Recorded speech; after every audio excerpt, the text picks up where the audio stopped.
Welcome to the deep dive. You asked us to explore James Goi Jr.'s How to Attract Money. It's actually a PDF, but the principles are the focus looking for the core ideas on, using mind power to improve your finances. Exactly. That's precisely what we're doing today. We're going to try and pull out the most actionable insights, the really interesting bits from this book. Give you a shortcut, basically. Right, a shortcut to understanding his key principles without having to wade through the whole thing yourself. Yeah, and this deep dive, it's all centered on Goi's work, attracting wealth, but specifically through your mental capabilities. Metaphysics and mind power. Exactly. His book really leans into that, suggesting our minds can influence the material world, especially our finances. And he pulls from a lot of sources, right? Other self-help folks, metaphysical thinkers? Oh, definitely. Lots of quotes woven in. He builds on concepts from many authors in that field. So our goal is to really distill his core approach. Okay, let's jump right in then. The first big concept Goi hammers home is desire. Simple as that. Right. He defines it just as, wanting something, that fundamental emotion that, gets us moving. And his key idea, the more intensely you desire money, the stronger your power to actually attract it becomes. Like setting a really powerful intention. It makes sense from a psychological standpoint too, doesn't it?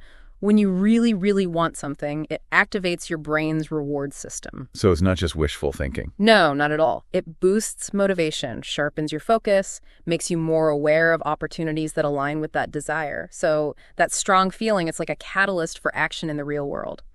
And Goi gives some pretty concrete steps for amplifying desire, like making a list of things you'd love to do, and then really prioritizing them. Focusing your mental energy on the main financial goals, not spreading it too thin on, smaller stuff. It's about creating a kind of hierarchy for your desires, like focusing sunlight with a magnifying glass, right? Yeah, exactly. Scattered energy doesn't do much. But concentrate it and you get heat, you get power. Prioritizing works the same way for mental energy. He also suggests making another list. All the reasons why you want more money. The why. That's always crucial. Right. And he says to review this list regularly, maybe monthly, just to keep that desire burning bright. Keep it top of mind. And add to it. Take things off as you achieve them. Keep it dynamic. Yeah, keeps it fresh. It's like constantly refueling your motivation. When things get tough, those clear reasons can really push you forward. Absolutely. And he brings in a lot of quotes to back this up. Robert Collier calling desire the great moving power. Elizabeth Town saying desire creates, but it's weaker if scattered. George S. Clayson, strong, definite desires before achievement. Orison Swett Martin seeing desire at the root of all success. Raymond Hollowell linking it directly to creating power. William Walker Atkinson thinking we just draw what we desire. James K. Van Fleet called it the first law of gain. And Thomas Trode saw it as the motive power behind creativity itself. So it seems like a pretty universal theme among these thinkers. Definitely. Without that initial strong desire, it's hard to muster the mental energy, the consistent action needed. It's the spark, really. Okay, so the desire is lit. What's the next step in Goi's framework? Belief. Belief, yeah. He defines it simply as accepting something as true. And the core idea is huge. What you genuinely believe about money largely dictates how much you actually get. This is where it gets really interesting, the conscious versus subconscious thing. Exactly. You might say, I want to be wealthy, but if deep down your subconscious is running old tapes like money is bad, or rich people are greedy, or my family was never wealthy. Those subconscious beliefs are powerful, maybe even more powerful than your conscious wish. Goi argues they are. Your subconscious is constantly seeking evidence to confirm your core beliefs, and it acts on those mental impressions, those beliefs, as if they're already reality. It makes a ton of sense. So how do we even begin to tackle those limiting subconscious beliefs? Well, Goi suggests a few practical things. One is just reading from his book or similar positive material about wealth every single day. Like reprogramming almost. Mental repetition. Kind of, yeah. Building those positive pathways in both the conscious and subconscious. It reminds me of Claude M. Bristol, who wrote about how belief can literally change the mind's tempo and pull in subconscious forces. Consistent positive input can start that rewiring process. Another big step he recommends is actually listing out your current money beliefs. The good, the bad, and the ugly. Right. Get them out in the open. Then you consciously decide, which ones do I keep and strengthen? Which negative ones need to go? And what new empowering beliefs do I want to install? That conscious awareness is key. He even suggests looking at how beliefs seem to affect other people's finances and being really mindful about the information you take in about money, the economy. Choose what to accept, basically. Embrace the beliefs that support your goals, reject the ones that don't. Exactly. Taking charge of that internal narrative. Like Anthony Robbins says, what you believe with feeling becomes your reality. Eva Gregory connects abundance directly to what you believe is possible for you. And Goi loads this section with quotes, too. William James saying faith can sometimes create the facts. Norman S. Lundleif responds to our beliefs. Dr. Joseph Murphy on subconscious knowledge leading to riches. Dr. Venice J. Bloodworth, you have to believe you have it to receive it. And Brenda Anderson put it so simply, what you believe, you create. It's a compelling case, isn't it? Your beliefs act like a filter. They shape what you see, what actions you take. Changing those underlying beliefs is often the most fundamental work you can do. All right, so we've got desire, we've got belief. The next principle is expectancy. Expectancy, defined as assuming something will come about. And the core idea follows logically. If you genuinely believe you will get something, that expectation helps bring it to you. The power of expecting a positive outcome. Yeah, it really builds directly on belief. You could say expectancy is belief projected into the future. Like Rhonda Byrne from The Secret talks about. Expectancy is a powerful attractive force. Exactly. It draws things towards you. It's about cultivating that deep gut-level feeling, that subconscious sense that the money you want is already on its way. It's coming. Goi points out a potential trap here, too. Even if you consciously want more money, if you're constantly focusing on not having it. You're sending negative signals, right, Yeah. to your subconscious. Yeah. Expectancy acts like a mental bridge. It lets you feel and believe you will have it, even before it shows up physically, which sends those positive signals instead. It's a shift in focus, from lack to anticipation. Norman Vincent Peale nailed it. What the mind profoundly expects, it tends to receive. That self-fulfilling prophecy idea. So how do you cultivate that expectancy? Goi has this really insightful exercise. The looking back one. Yeah. List your financial expectations from the past. What did you expect to earn or save 5, 10, 20 years ago? Get a feel for your subconscious trajectory. See what you've been programmed for, basically. Right. Then look at that list. Cross off anything you now want to blow past. Rewrite the ones you want to keep or upgrade onto a new list. What I expect. And review that list regularly to consciously align your current expectations with the future you want. That's brilliant. It makes you aware of those ingrained patterns. Barbara Moore's quote fits perfectly. Man creates reality through expectation. By actively reshaping expectations, you're actively creating a different future. And again, lots of voices agree. Tom Butler-Bowden noted successful people tend to expect the best and usually get it. Bob Proctor said expectation can actually trigger the mechanisms to bring you what you want. Mary Catherine McDougall believed expectancy gives power to desire. Ben Sweetland, you only get what you expect from life. And Raymond Charles Barker said you need to actively choose, accept as normal, and then expect the financial future you desire. Fostering that positive expectation seems absolutely vital. It's about creating that mental environment where receiving abundance feels, well, normal, inevitable, almost, not some distant, unlikely thing. Okay, now let's tie some of this together with the concept of your money mindset. Ah, yes. The overall way you think and feel about money. Goi emphasizes this directly impacts how you handle money, and maybe even how money interacts with you. Improve the mindset.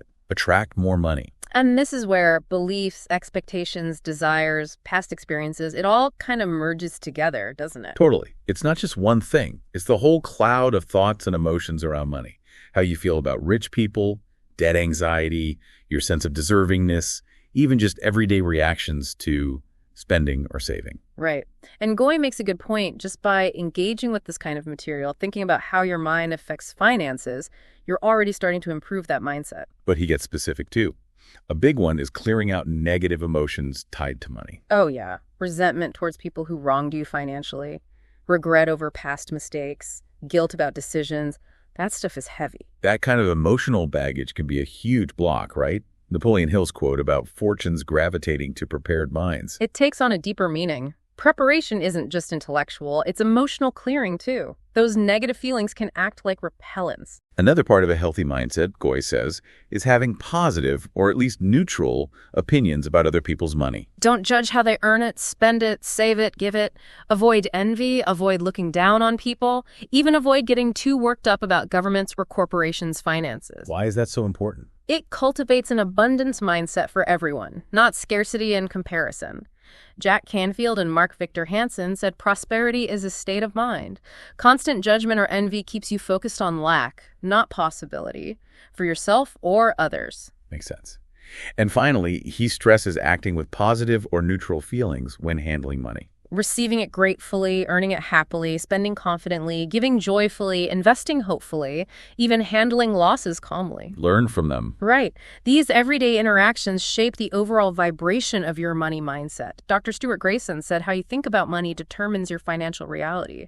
It underlines the importance of these moment-to-moment feelings. And the quotes keep coming. Annie Besant likening the mind to a magnet. C.D. Larson, The Physical World, reflects the mental. Margaret R. Stortz on needing a good money consciousness. Helen Woolman's connecting riches to a rich mentality. H. Emily Caddy, Our Thinking Shapes Our Success. It all points back to mindset. Creating that internal landscape that's truly receptive to financial well-being. Okay, so to make that mindset more concrete, Goi moves to the critical role of setting money goals. Specific financial outcomes you intend to achieve. Absolutely essential, he argues, for increasing income and net worth. Goals give clear direction, right, for both the conscious and subconscious. Exactly. They tell you what you're aiming for. And that clarity motivates you to find the means. David J. Schwartz put it bluntly, nothing happens until a goal is established. And Goi insists on deadlines, a specific date you intend to hit it by. Adds focus, urgency. And he really emphasizes writing them down. Says a goal isn't really a goal until it's on paper. Makes it more real, tangible. Les Brown said choose goals that matter to you. Tom Hopkins asked, how can you get rich if you haven't defined what rich means to you? Both point to needing clear, defined targets. And it's not a one-off thing, Goi says. It's ongoing. Reach one goal, set a higher one. You can have multiple goals too, short-term, long-term. Yeah, and he makes the point that actively setting goals separates the serious wealth builders from the wishful thinkers. It's about focusing that mind power productively. Melvin Powers called goals a fundamental ingredient for success. William E. Edwards agreed writing them down boosts their power. Alec McKenzie links success directly to goals.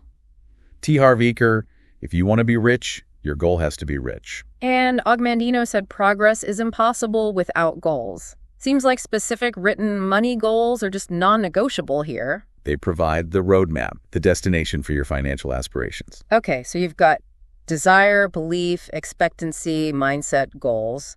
What's next? Thinking and results. This is key. Focus on the mental picture of having what you want. And trust your subconscious to figure out the how. Don't get bogged down in the mechanics. Right. Trust the creative power within. Dr. Robert Anthony asked, what is the end result you truly desire? Focus there. Give your subconscious the target, but not necessarily the exact route. Don't micromanage how the money comes. Keep doing your work, explore logical avenues, sure. But don't assume that's the only way. Stay open. That fits with Bob Doyle's advice. No attachment to the specific means. Fixate on one how, and you might miss other, better opportunities your subconscious could bring if you just allowed it. So how do you stay focused on the end result? Goi suggests repeating your money goals out loud weekly. To keep them top of mind. Think about the end results often, every day. And he has this interesting exercise. List potential ways to get money. Note if they feel pleasant or unpleasant. And focus on the pleasant ones. Yeah. Keep the energy positive, enthusiastic. Imelda Octavia Shanklin said, when you choose your thoughts, you choose your results. Direct your energy towards favorable outcomes that feel good. Ralph Waldo Trine believed our habitual thoughts create and draw our conditions. Esther and Jerry Hicks, you get what you think about, want it or not. Paramahansa Yogananda said, thoughts can take tangible form. Prentice Mulford called thought an unseen magnet. It all comes back to focused intention on the outcome. Like setting your destination in your mental GPS and trusting your subconscious to find the best route. Building right on that, Goi introduces think and feel as if. Super powerful concept. The idea being your subconscious works to make your outer reality match your inner state, your deep thoughts, and, maybe even more importantly, your feelings. So to change your finances, you need to consciously think and feel as if your desired outcome is already real. Now. This really brings the emotional component front and center. It's not just intellectual affirmation or detached visualization. You have to embody the feeling. A joy, the security, the freedom you'd feel if you already had the money. Exactly. Harold Sherman's quote is perfect. What you put into your mind in the form of thought and feeling is what has its creative power. That's what manifests. Goi says emotions are the fuel for the subconscious creation engine. Thinking as if often leads naturally to feeling as if. And your dominant feelings about money are a good indicator of whether you're aligned. Happiness, excitement, gratitude, good signs. Fear, doubt, lack suggests misalignment. John Randolph Price said the outer world mirrors the inner world of thoughts and feelings. Suze Orman echoes that how we think and feel about money is the key factor in how much we have. That internal state drives the external reality. Goi also warns about the flip side.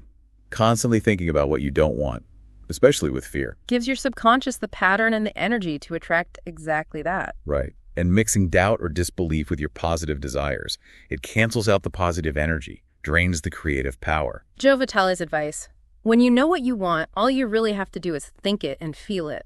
Irvin Seal added that thinking and feeling means your consciousness is actively working for you or against you. Direct it consciously. No, practically. Goi suggests an exercise. List your current finances as they are. Then, on a new list, rewrite those statements as you want them to be, as if they're already true. Then find a quiet moment, relax, breathe deep, and really contemplate. How would I think and, crucially, feel if these as-if statements were already my reality? And start embodying those thoughts and feelings daily. Regularly comparing the now list and the as-if list helps track progress. Charles M. Simmons noted wrong thinking and feeling are often the main obstacles to success. Herbert Harris called thoughts and feelings life's blueprints. And Dr. Donald Curtis simply said, when we think and feel, we create. Underscores the transformative power of aligning your inner state with your desired outer reality. Okay, moving from internal thoughts and feelings to external expression. Speak as if. The power of words. Goi emphasizes this hugely. Spoken words direct subconscious power. So it's crucial to consciously speak as if what you want financially is already true or definitely on its way. Louise L. Hay's quote sets the stage.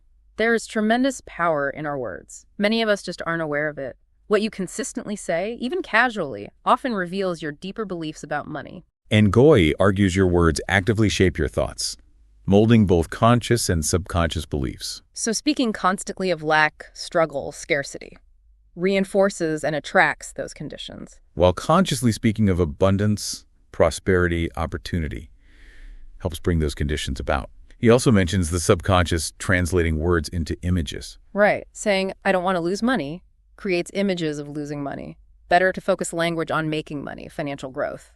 Directs the subconscious positively. Julia Seaton observed that the words of those who fail often justify and condemn them. Georgiana Tree West said mind laws operate through our words. Language has creative power. So Goi pushes for mindful speaking. Think before you speak. Ensure words reflect your intention. Voice the outcomes you want to make real. He believes consistently speaking as if you're already successful improves your thoughts about money and boosts your attraction power. Walter DeVoe noted spoken words give thoughts a physical vibration, making them stronger. William E. Town saw words as focusing creative energy. Louise B. Brownell stressed using words intentionally to recreate circumstances. Practical steps. Put a speak as a feek in minder somewhere visible. Good one. List negative money phrases you habitually use. Rewrite them into positive or neutral alternatives. Then consciously work on using those alternatives in daily speech. He even suggests finding a buddy to practice speaking as if about your desired future. Eric Butterworth advised speaking only of what you want to see grow. Edwin Gaines said our spoken word goes out and returns, full of what we decreed, a strong reminder of the impact of our declarations. And from speaking, we move naturally to act as if. Actions speak louder. Goi says both conscious and subconscious minds are heavily influenced by our actions. So when you consistently behave in ways aligned with the abundance you desire, as if it's already here or definitely coming, you powerfully strengthen your expectation and subconscious belief. Henry Harrison Brown summed it up. Live as if it were already manifest, and you shall find it manifest. Embody the behaviors, habits, mindset of someone who already has what you're striving for.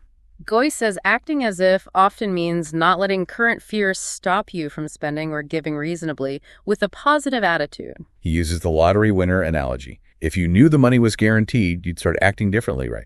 Making plans. You probably would. So he suggests doing as much of what you'd naturally do if you knew the money was coming, even before it arrives.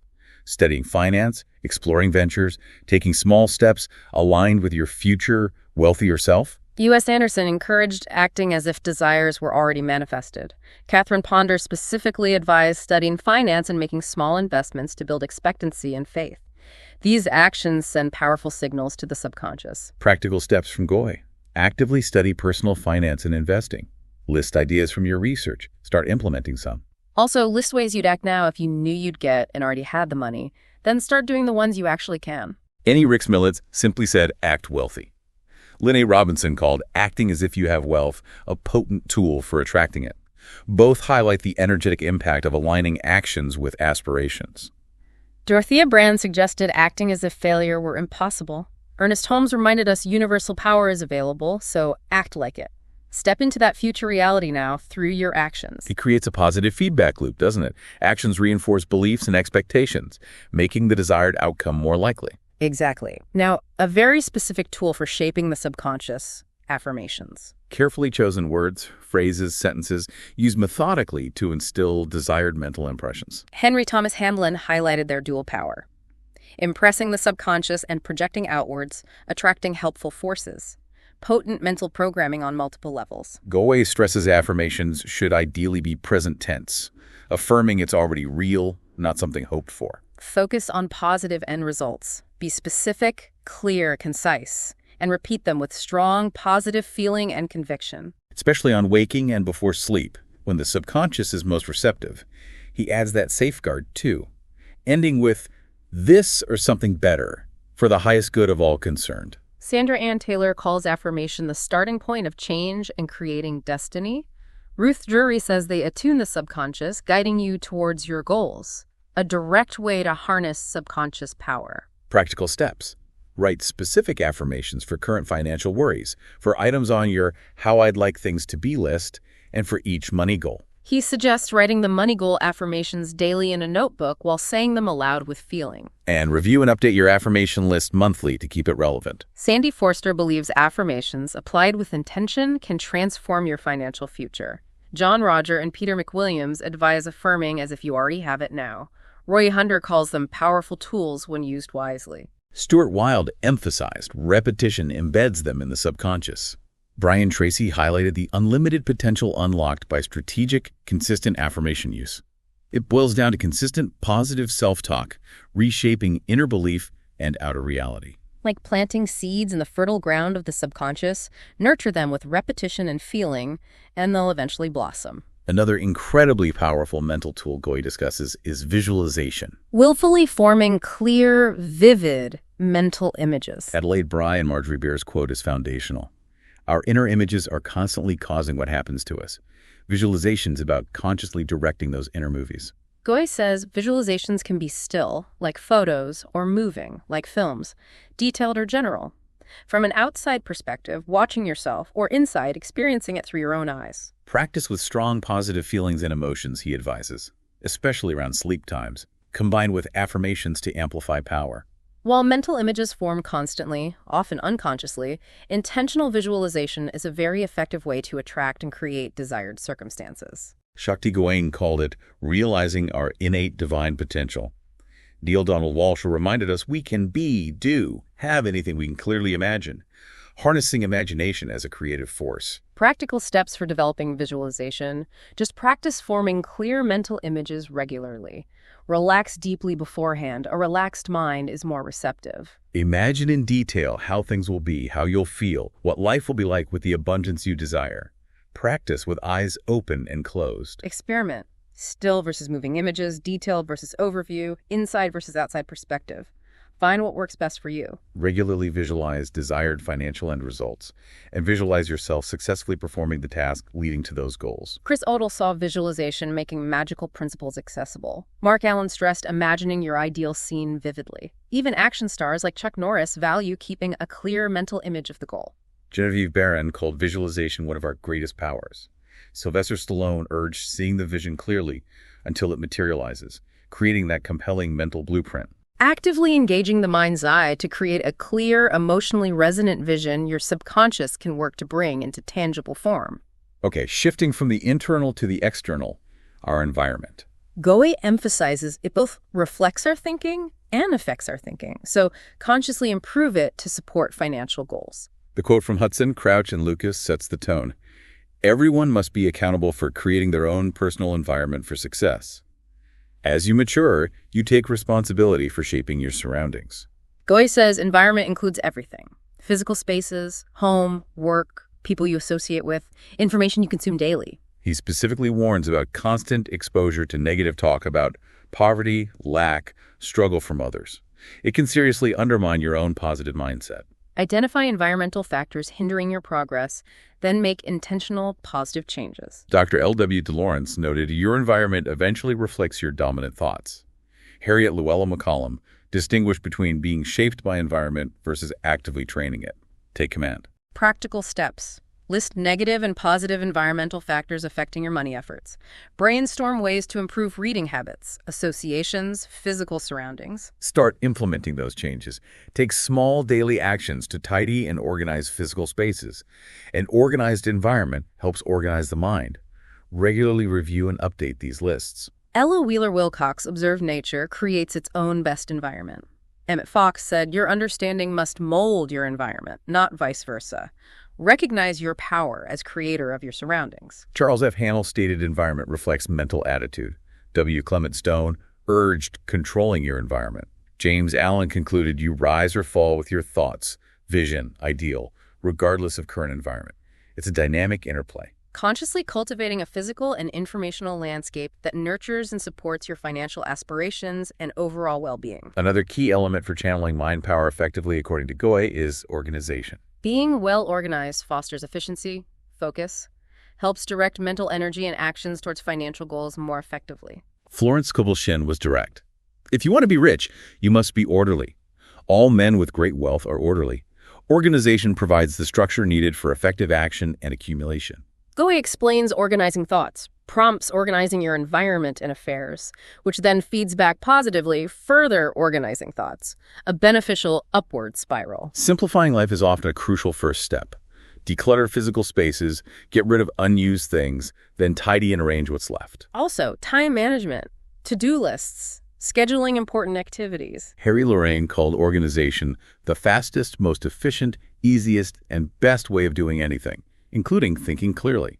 Alan Rosenthal thought cleaning and organizing as expanding life's possibilities, creating order from potential chaos. Goi's practical steps. Start using weekly, monthly, yearly to-do lists. Schedule tasks. Adopt the nightly habit of listing and prioritizing the top 6 tasks for the next day.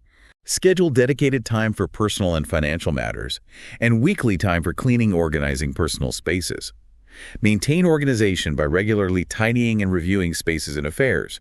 Even a weekly purse wallet, tidy up. Dwayne Elgin linked simplicity to order, clarity, purpose. Marcus Aurelius saw ordering life well as a duty in every action. Ian Van Zandt believes physical order reflects mental order. Henry David Thoreau emphasized simplicity's value. Samuel Smiles observed orderly people are rarely poor, creating internal mental systems and external physical systems that support your financial aims. Building a solid foundation of order that allows mind power to be directed effectively without dissipation from clutter or distractions. Now, Goi talks about the laws of money, suggesting money moves according to natural tendencies or principles. Understand these laws, align your thoughts and actions with them, and you become a more attractive point for money to flow towards. Robert A. Russell said there are fundamental laws governing riches. Understand and apply them, and abundance follows with almost mathematical certainty, working in harmony with underlying principles. Goi outlines several key laws. Money goes where it flows. Circulate it wisely. Money goes where it's welcome. Be open to receiving. Money goes where it's appreciated. Practice gratitude. Money goes where it's respected. Manage it responsibly. Spending, saving, investing, paying bills. And money goes where it's given out from practice tithing and giving. Winifred Wilkinson said these prosperity laws are always operating, either working for you or against you if ignored. Jack and Cornelia Addington urged daring to give and receive freely, highlights the dynamic nature of money circulation. Practical steps. Identify and work on removing money blocks. List blessings and practice gratitude daily. Track monthly spending to understand flow and find areas for improvement. Regular review savings, investments, insurance for responsible management. Decide on a consistent percentage of income to give regularly. Benjamin Franklin advised spending only to do good. Joel S. Goldsmith likened giving to depositing in your spiritual bank account. Relameo highlighted gratitude's drawing power. Charles Fillmore saw tithing as a sure path to plenty. Lemnedra J. Carroll suggested giving creates a vacuum, making room for more. Understanding money as energy responding to underlying principles. Consciously cultivating a positive, reciprocal relationship with the natural flow of financial energy. Goi then turns to the power of intuition. Direct knowing without reasoning. Often underestimated, he suggests your subconscious, if you listen, can reveal key knowledge and insights for attracting money. Ernest L. Norman saw intuition as complete, self-contained, your truest inner existence. Deeper, more holistic knowing beyond logic.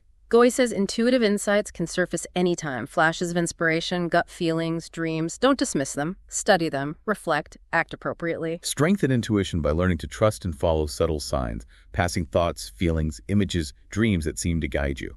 Laura Day put it simply, intuition just knows, no rational justification needed. Marta Hyatt emphasized intuitive power is available to everyone willing to receive it, tapping into that inner wisdom. Practical steps. Keep pen and paper or recorder handy to capture insights and dreams immediately for a specific problem. State it clearly, learn about it, contemplate it, then let it go, trusting the subconscious. Consciously wait for and expect guidance. Relax and reflect to see if info arises. Reflect on issues before sleep and upon waking. Recognize intuition might give partial answers initially. Remain open. Gradually become more comfortable acting on intuitive feelings, even without fully understanding why. Sanaya Roman and Dwayne Packer advise listening to inner guidance. Ralph Waldo Emerson spoke of lying in the lap of immense intelligence, being receivers of truth. Lee Miltier believed trusting intuition is key to success. Dale W. Olson called intuition a bridge to infinite intelligence.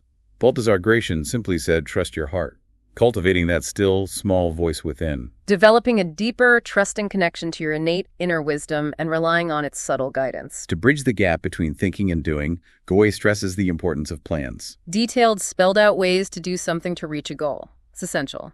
John Mark Templeton's quote highlights this. By putting together a plan like a roadmap, you focus your thoughts and can reach almost any goal. A plan provides structure and direction. Go argues for a written plan for every significant money goal and any necessary sub-goals, with realistic yet challenging deadlines for both. Deadlines keep conscious and subconscious minds engaged moving forward. And plans aren't set in stone. Review and adjust them regularly as you learn or circumstances change. Stephen Graham emphasized action through a plan asserts power over your life.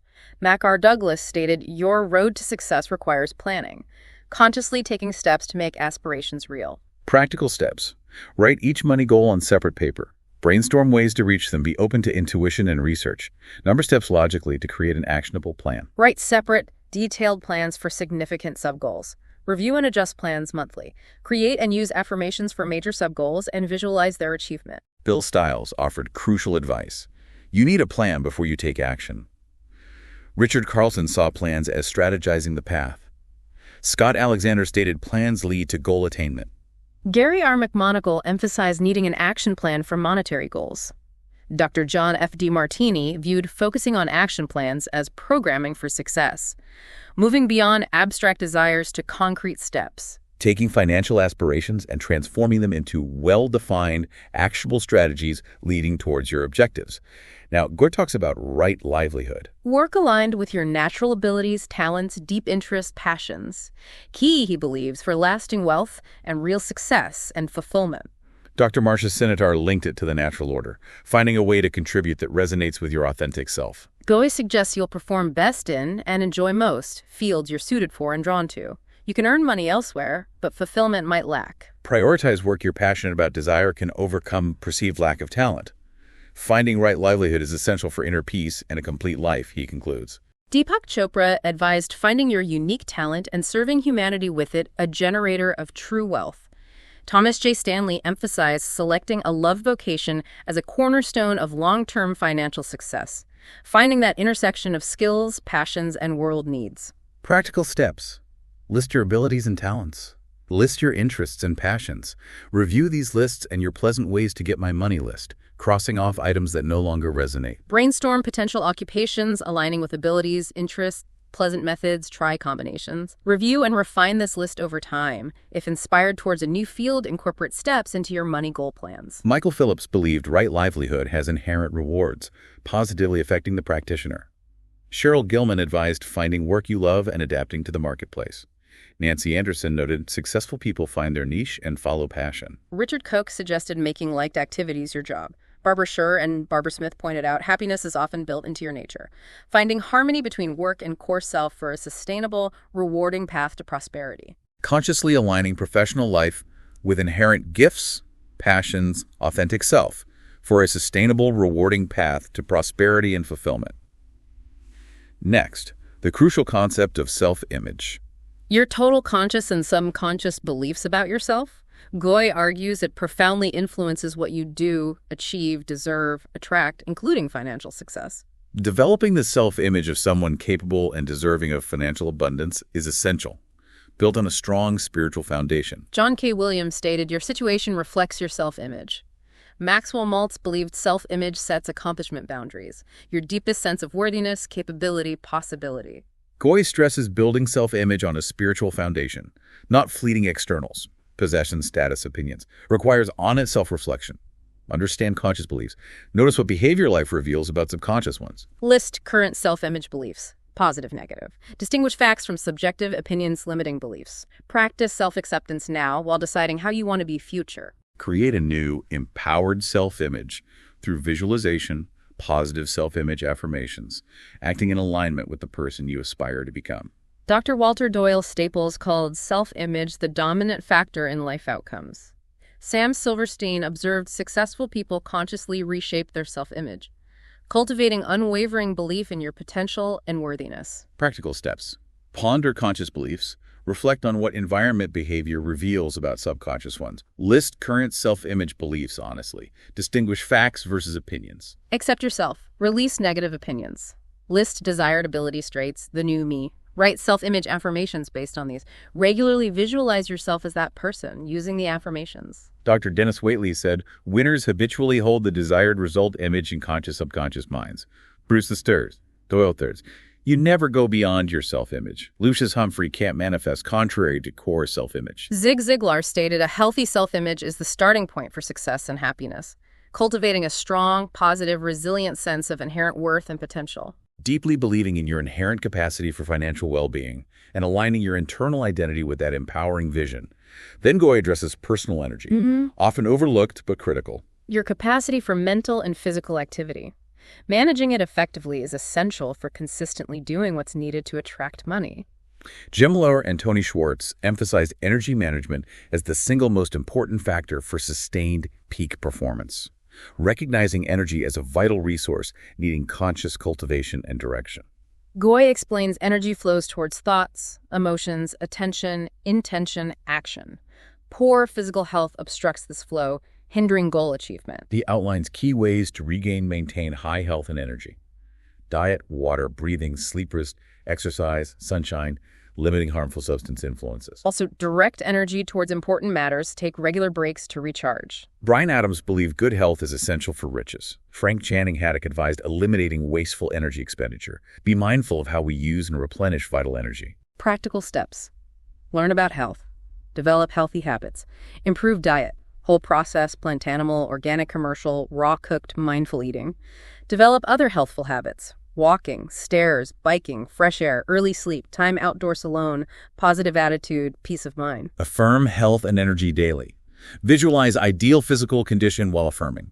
Act as if you have energy, but also rest sleep when needed. Hilton Hotema spoke of conserving vital essence. Brian R. Clement highlighted exercise's critical role. Hereward Carrington noted sleep's essential role in replacing energy. Arnold Ehret suggested fasting as a path to health. Paul Neeson argued the body needs little food. Recognize and nurture physical mental vitality as a cornerstone for attracting abundance. Optimizing overall well-being to create a powerful, sustainable engine for achieving financial goals and living vibrantly. Finally, Goi concludes with a powerful, maybe counterintuitive principle: radiate financial increase. The core idea. One of the most effective ways to attract abundance is to actively focus energy on helping others experience financial increase, believing this positive energy returns to you. Wallace D. Wattles stated increase is what everyone seeks, the urge of formless intelligence seeking fuller expression. E.V. Ingerman believed what you radiate determines your manifest reality, embodying generosity, abundance, genuine desire for others' well-being. Goi suggests focusing mentally on contributing to others' financial increase. Your own return comes as a natural consequence. Speak to others about opportunities for gain plenty. Visualize monetary gain for those around you. Give money to those in need, anonymously if preferred, and importantly, share knowledge about attracting money using mind power with receptive others. Wally Famous, Amos and Gregory Amos said giving and receiving are two sides of one coin. J. Donald Walters believed you thrive by desiring good for others. James Arthur Ray stated whatever energy you put out, you receive back. Helping others attracts the same energy. Practical steps. Recognize everyone desires increase. Identify people with pressing financial needs. Consider giving assistance, even anonymously. List individuals possibly open to learning mind power for money. Share this knowledge or book. Consider forming a study group. Place a radiant financial increase reminder somewhere prominent. R.C. Allen noted conditions created for others return in the same spirit. Walter M. Germain believed you profit most by helping others succeed. Earl Nightingale famously concluded, no one gets rich without enriching others, understanding the deep interconnectedness of financial well-being. And there we have it, a really comprehensive look at James Goi Jr.'s principles for attracting money through mind power.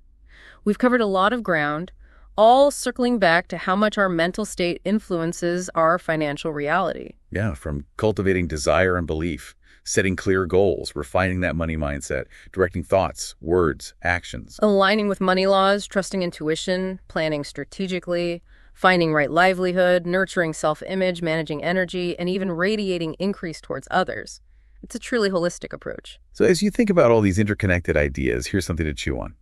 If your current finances are a direct reflection of your past and present mental and emotional state, what one small but significant shift could you make in your thinking, your feeling, maybe in action, starting today? Just one small shift that might begin to alter that reflection, paving the way for a brighter financial future. Definitely worth pondering. Absolutely. Thanks for taking this deep dive with us.